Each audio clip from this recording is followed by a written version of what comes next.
skin perceive? Do we touch, smell? Oh yes, smell. We detect pheromones and all kinds of things, you know, that we're not aware of.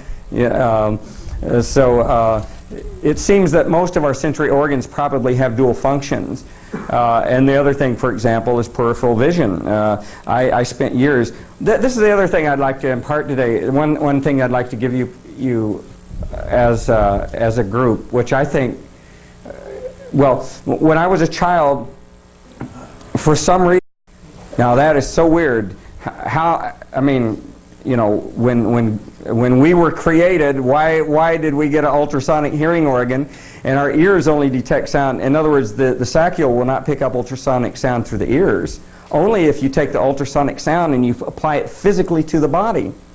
Now, when we swim with dolphins and the dolphins scan us, we can hear the dolphins scanning us.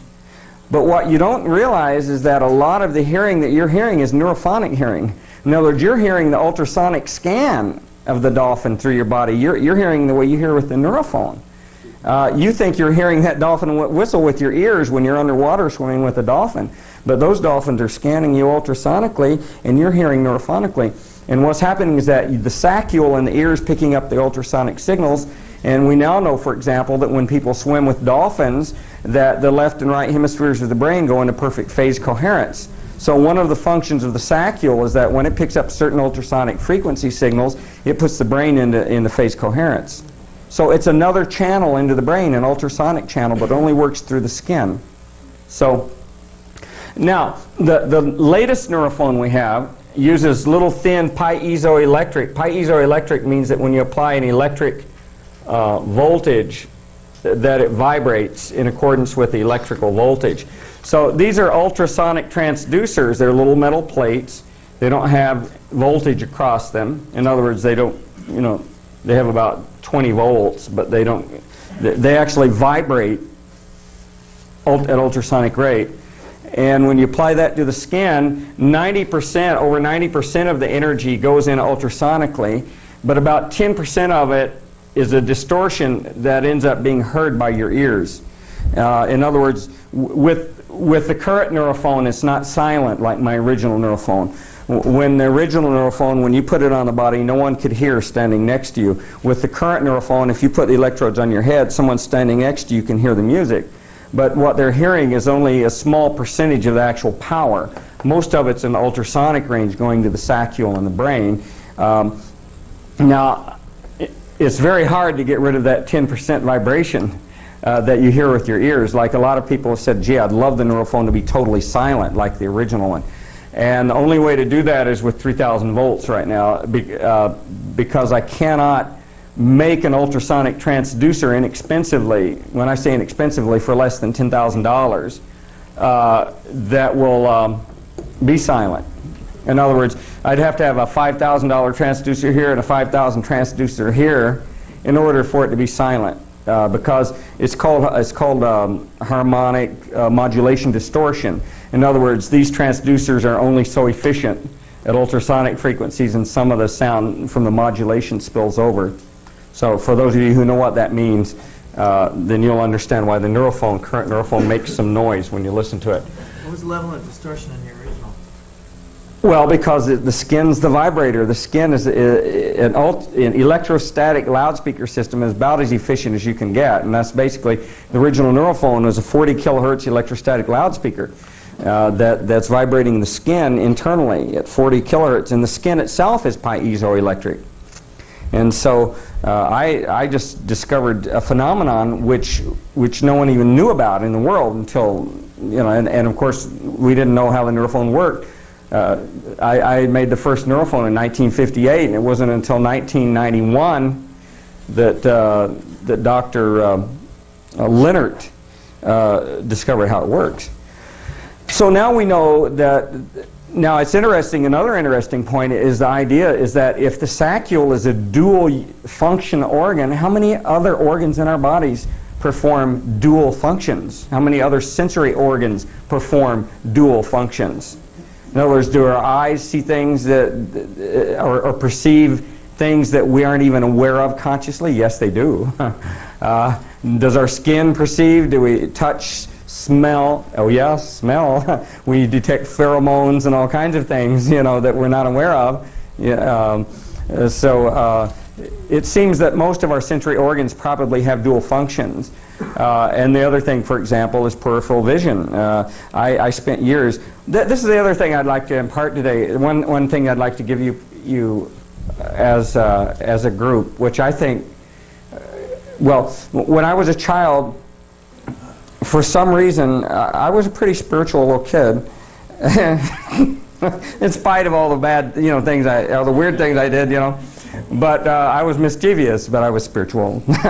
Okay, but the thing is, I realized that I had been given, the Creator, God had given me talents, certain talents, okay? And I made a decision that I was going to do everything in my power to develop every talent that God gave me when I was a kid. Every talent. And I worked so hard on every single talent. Like, I knew that I had really good ability to balance. I have incredible balancing ability. So, I developed the ability to stand on one hand, perfectly, and go down and touch my nose and go back up again, and things like that. And I developed the ability to walk loose ropes and tight ropes, when I was 11 years old. You could stretch ropes between trees, and I just walk the ropes. And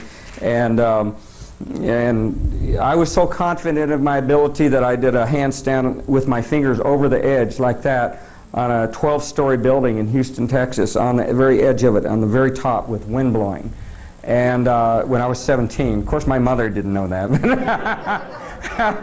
If she had, it would have been terrible. But of course, I was so confident, of being able to do that, of my balance. So I did everything that I could to develop my balance. I did everything I could to develop, my mind, and everything I could do to develop, like, every talent that I could think of. And every single one of us has so many talents. All of us have talent, in different areas.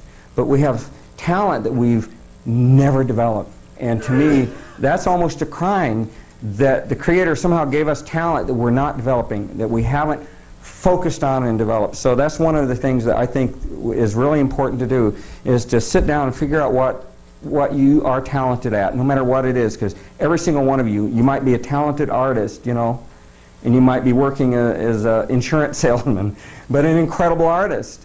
You got to develop that talent, because that was given to you for a purpose, for some reason. And don't develop it with the idea that you're going to make money from it. I've never done anything in my life with the idea that I was going to make money. Ever done anything just thinking that, I'll do this and I'll make money. Never, ever. I've always pursued things for knowledge. And for some weird reason, everything I ever pursued for knowledge made money. And which is lucky. I mean, it's a wonderful thing, because it's been able to let me pursue other things. But like pyramid power, I was an inventor that sold inventions, and I'd go up and down in income, before I wrote Pyramid Power, and I'd sell an invention, and I always didn't sell it for much, but I'd sell an invention, like I made a speech scrambler, that could do like super secret communications, and I sold it for $25,000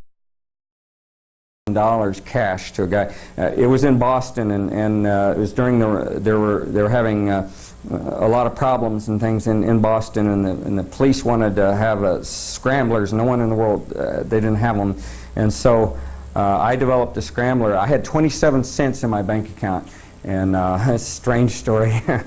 I was married, I had a baby, and I sent my wife, I had an American Express card, and I sent my wife and baby to Spain, and I had 27 cents. And I knew I'd never see them again if I didn't make some money. And so I went to this guy and I said, "What do you want?" He said, "I want a speech scrambler." And I said, "Okay." So I made it, and I had one working in 2 weeks. And then he said, and I wasn't eating, I was fasting, I didn't have any money. And so the thing is, I had parts, I had lots of parts, electronic parts. So then I said, "I have a speech scrambler. See, here it works, here it works." And he says, "Yeah, oh, that's fine." So finally, finally I said, "It's all right, it's all right." So finally I said, I grabbed him and I said, "Tell me what I have to do to get you to give me $25,000. Just tell me what I have to do."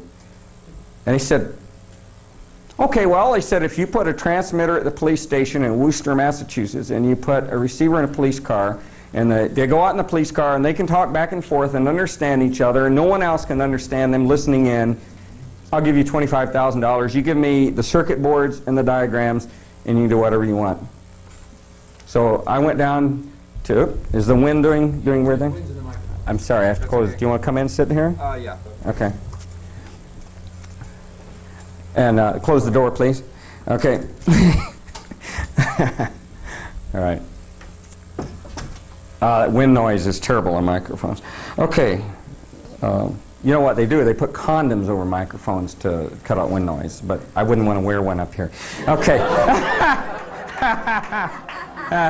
I mean, professionally, it just wouldn't seem right. Hi, this is Dr. Flanagan. He's wearing a condom for you, Father Flanagan. And so, anyway, and I want you to know that this is good for all you young boys and girls. So, so anyway, we put a transmitter in the police station and a receiver in the police car. And they drove around, did the thing. He wrote me a check for $25,000. I went to the bank, cashed it, and I was off to Spain. I mean, that's, you know, how close everything was. So in my life as an inventor, I make money, you know, spend it, make money, spend it, and it was always, you know, like a yo-yo kind of thing. And so then I wrote Pyramid Power, and Pyramid Power, I went into Pyramid Power because I wanted to study, you know, unusual energies, and I had studied, you know, about prana and ki and chi and all these, you know, in yoga and so forth, and I believed in the existence of these things because I could do like certain meditation exercises and. Well, the other thing, of course, I talked about last time, what was funny, is the reality of chi and ki, But the thing is, when I was 17 years old, I was a virgin, but I had, you know, sexually, I was a virgin at 17, and I had this, but I weighed 120 pounds, 123 pounds, and I could pick up 260 pounds, slowly move it to here, and put it up over my head, hold it, and then put it back down again. That's called, and in other words, it wasn't what they call a clean and jerk. I did it, you know, with control. And I didn't even know it, but I was beating the world record at the time. Okay, the world record, Olympic record. So every day there was a swimming pool, and I would go exercise every day, and I would lift up this, you know, 260 pounds, boom, boom, boom, boom, and then I'd swim, and then I'd come back, lift up 260 pounds, and so forth, and I could bench press like over 300 pounds, you know, and that's pretty good for somebody who weighs 120, you know, I mean, it's a lot more than your body weight, you know. Anyway, a little girl invited me to go home, you know, bring her home that night, give her a drive home, and I had sex for the first time, 5 times that night in my life.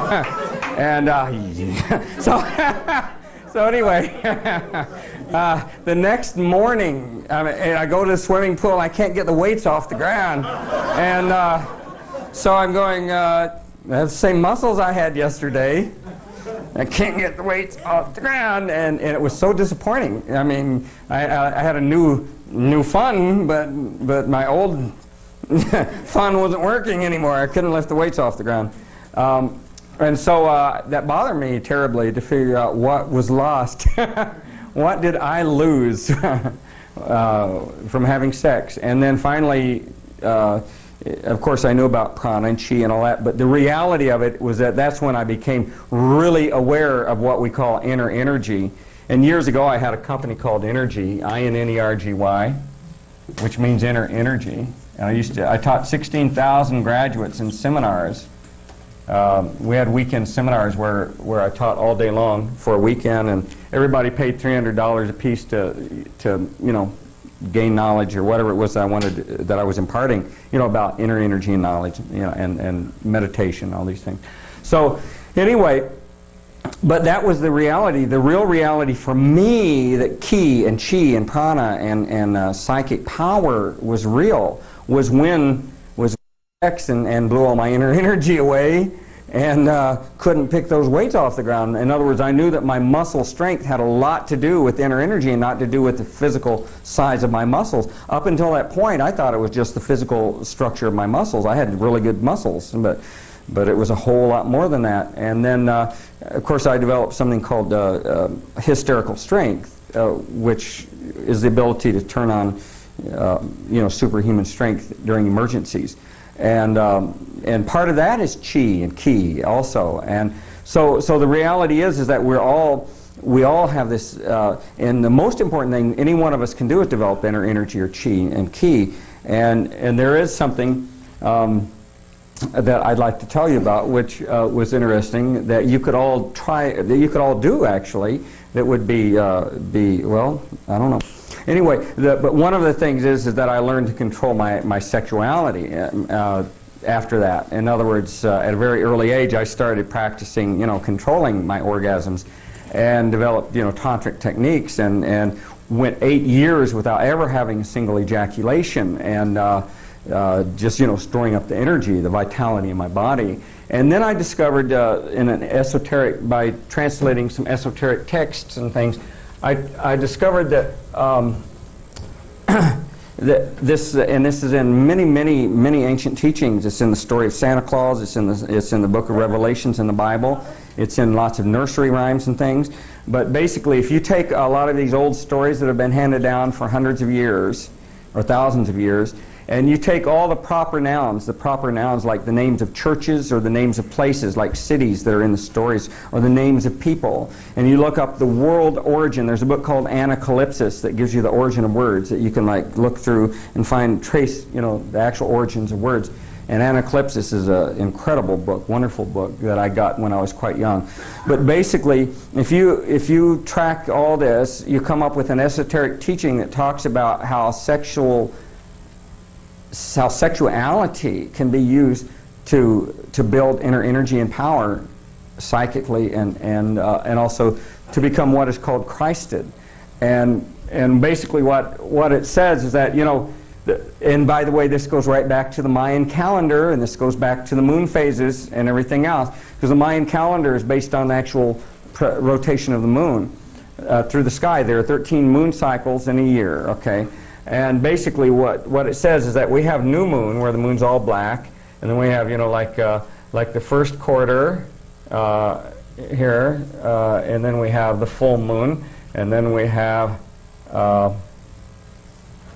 the last quarter, and so forth. And so if you look at the moon cycle, this is 0 degrees, this is 90 degrees, this is 180 degrees, 270, and so forth. And I don't make this real complicated, but what it means is that when we're born, the exact moment when we are born, if for example you were born on exactly the full moon, okay, or exactly one of the quarters, it makes it easier for you, or the new moon or whatever. But if you're somewhere in between, like I'm born 9 days after the full moon, I'm down here about 24 days, 24th day of the moon cycle. Okay, so basically what this says, for example, in the book of Revelations, Jesus was born in Bethlehem. Well, Bethlehem, if you look up word origin, Bethlehem means solar plexus. It means breadbasket, solar plexus. And then he starts moving through the 7 churches of Asia. Well, every church of Asia is a chakra, or an organ system in the human body. The word origin actually goes back to meaning an organ in the human body. And if you match the organs up, they match up with the chakras of the body. And basically the story is that Jesus was born in Bethlehem, and he moves through the 7 churches of Asia. And the 7 churches of Asia, each church is a chakra, basically. And what it boils down to is that when the moon is at the same angle it was when we were born, whether it was full moon or the 24th day of the moon or whatever, there's a Christ seed born in our body. And the Christ seed begins a movement through the chakras of the body to eventually go to the crown chakra. And that this happens after puberty. In other words, before puberty this doesn't happen, but after puberty it begins. Okay, and this happens in every one of us. And this is very esoteric, by the way, but I used to teach it in my seminars. But basically what it says is that it takes 3 days, 72 hours, or 3 days for the journey to the crown chakra. And if you have sex and have an orgasm during that period, Jesus becomes crucified and is not reborn.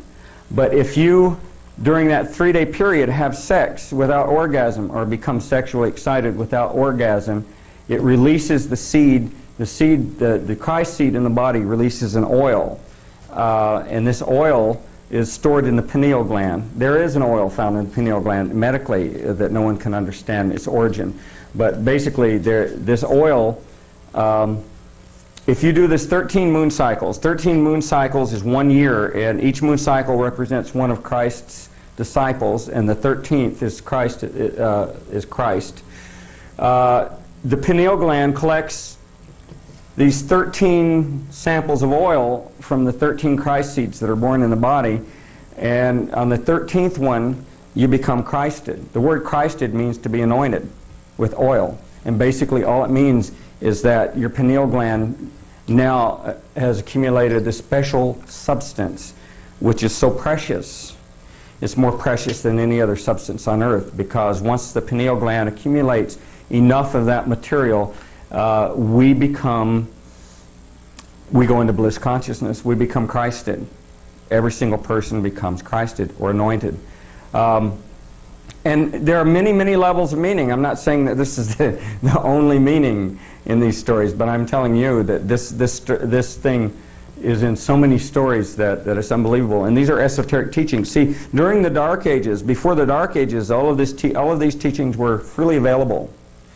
And then what happened is that during the Inquisition and during the Dark Ages of humanity, it became a crime punishable by death to reveal a lot of these things. And so a lot of this information had to be buried, and the way it was buried was in nursery rhymes and in fairy tale stories and things like that. Very carefully buried so that it would not be lost, so that this knowledge would not be lost to humanity, because this is really the most sacred, one of the most sacred things that we can even learn ever. And so, and it doesn't stop with just 113 moon cycle. In other words, if you keep doing this, you get more and more Christed. In other words, what happens to you is that your consciousness changes more and more and more. You become more and more Christ-like, and which would be a wonderful thing, because if we all lived a life like Christ, if we all lived that kind of life, the way He treated people, the way Christ was, it would be, our planet would be glorious and naturally. And so this, I think, this is one of the reasons why I'm so sensitive. I mean, since I did this, I mean, I used to be a real tough Texan, you know, and I didn't cry in movies and things like that, but now I'm incredibly sensitive. I mean, I feel I have compassion for people and things that I never dreamed of having compassion. I mean, that just were not in my consciousness really that much. And so the thing is that now, I mean, I'm so sensitive that it's almost scary. I mean, but it's heartfelt. I mean, you know, the things that I feel, you know, I mean, come from deep within my heart. They come within my soul, and I can't help but feel compassion, empathy for certain things going on in the world. So, and part of it came from this. Part of that sensitivity came from the practice of this. But basically, what it means is I'll give you the formula again very simply. You know, there are so many. If you go on the internet and you look up computer, you look up moon or whatever. There's so many little computer programs that give you, like, you know, the phases of the moon and all this stuff. One of them is from Clysmic, C-L-Y-S-M-I-C, which I like a lot, Clysmic, and it's called Lunabar, which on Windows 95. I mean, on Windows 95, it puts a little moon down on your down on the tray down here, and the moon phase, you can see it change with the real moon in the sky every single day. You double click on it, it tells you the day of the moon, you know, and what constellation it's in, and so forth and so on. And you can go back, you can click back real easily to your birth date and find out exactly what it was when you were born, and so forth. What's that website? Clysmic, C-L-Y-S-M-I-C, Clysmic. I think it's clysmic.com, but anyway, if you do a search on Clysmic on any search engine, you'll get it, you know. But It's CLYSMIC. Or you can look up moon or moon phase, and there's so many little like freeware, programs, shareware programs that give you moon phases and things. But basically, let's say you were born on the 14th. Let's say on the full moon. Now I associate it with full moon or new moon. In other words, if you were born 3 days after the new moon, then your cycle always starts 3 days after the new moon, and it goes on for 3 days after that. If you were born on the quarter moon, then every quarter moon this Christ seed is born. If you were born on the full moon. But since the moon speeds up and slows down during its monthly period slightly, even though there are 13 moon cycles per year, you associate it with either the quarter, like you were born 2 days after the first quarter or whatever, or you associate it with full moon. I'm born 9 days after the full moon, so I count 9 days after the full moon, and that's when my cycle starts. Now, the interesting thing about that is that you don't have to be a tantric phenomenon. All you have to do is have sex without an orgasm or meditate during that period, on this. But, I mean, there are different ways of doing it, and even if you don't have a sexual partner, you can do it solo. The whole point is that you don't have an orgasm. But you build up sexual excitement. During that 3-day period, you want to have an orgasm more than any other time in your whole life, especially when you approach the Christ stage. I mean, boy, when you go that 13th month, you even have to control it in your sleep because the universe wants to trick you. But the whole... Pardon? Are you abstaining? No, you don't have to abstain. I'm saying the rest of the time you can have sex with orgasm, except during that 3-day period. That's why I'm saying I have to be a tantric Superman like me. I'd overdo things. 8 years without ejaculating. I was, perfecting. It was funny. One night we were over at Dr. Bud Steese's house in L.A. A surgeon and a famous movie star was there, and I was talking about it. At that point, I'd gone 5 years without ejaculation. And so, the next night, turn on the Johnny Carson show, and there she is. I know this Dr. Patrick Flanagan who has gone 5 years without ejaculating. And Susan Sarandon is the one that did it. And she says, and Johnny Carson says, oh, that's Excedrin headache number 187, going 5 years without ejaculation, and he's probably got a knot on his head this big, and from hitting his head on the wall. But anyway, so all you have to do is do it during this 3-day period. So let's say you were born on the full moon. Well, starting on the full moon, any time during the next 72 hours, starting on the full moon, you go 3 days. So so you might want to make sure you did it right. So you might start a little bit before, a little bit after, or whatever. But you want to make sure that during that 3-day period, that you do not have an orgasm. That you have, that you can. The whole thing is sexual control, sexual energy control, and basically during that 3-day period, you don't have an orgasm, but you have sexual excitement, and you have to practice tantra a little bit just to learn how to do that. But the whole thing, the first time it's easy, the first month. Oh, well, that's no big deal. What's Flanagan talking about? The second month, it's a little harder this time, and more difficult, let's say. Might have been a little harder too. But anyway, so then the third month, it gets a little more difficult. And by that 13th month, man, that... Now you would say it'll make you Christ-like, right? Yeah.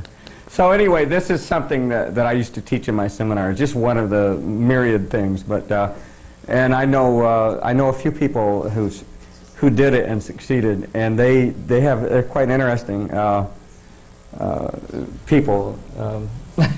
I mean, it's certainly changed their lives. At least they've said that it changed their life, Patrick, and that's all that matters. this change in consciousness Yes. is really what we're aiming at, to raise that consciousness. Yes. There's something that my son knows about, and it's called white gold with...